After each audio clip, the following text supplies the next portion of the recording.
Video చూడగానే అర్థమైపోయి ఉండొచ్చు నేను ఇంకే టాపిక్ కోసం మాట్లాడుతున్నాను. నిజంగా చెప్పాలంటే చాలా బాధాకరమైన విషయం ఇది.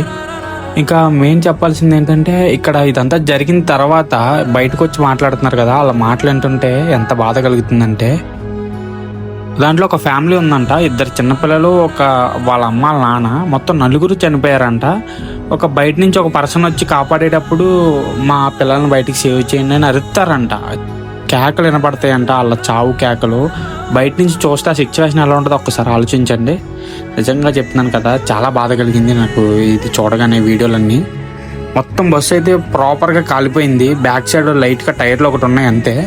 ఇంకెవరిది రైట్ ఎవరిది తప్పు అనేది పక్కన పెడదాం, ఎందుకంటే జరిగిపోయింది, ఇంక మనం ఏం చేయలేం. వాళ్ళందరూ ఆత్మలు శాంతి కోరాలని కోరుకుందాం. ఆల్మోస్ట్ ఒక 19 మంది వరకు చనిపోయారంట.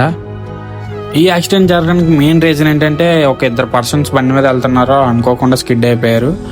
ఇంకా పడిపోయిన వెంటనే డివైడర్ మీద పడ్డాడు, స్పాట్ డెడ్ అయిపోయాడంట. వాళ్ళ ఫ్రెండ్ ఆ పర్సన్ని పక్కకి లాగాడు. బండి లాగే లోపల బస్సు వేగంగా వస్తుంది, హైవే కదా అది.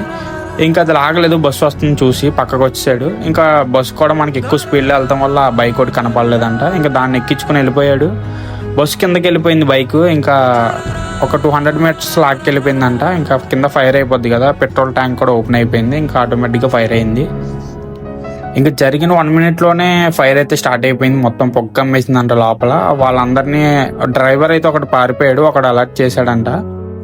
ఈ లోపల మొత్తం ఇంకా ఈ ఆటోమేటిక్ సెన్సార్ డోర్లు కదా, ఓపెన్ అవ్వలేదు, క్లోజ్ అయిపోయినాయి. వాళ్ళు రావడానికి స్కోపే లేదు బయటికి.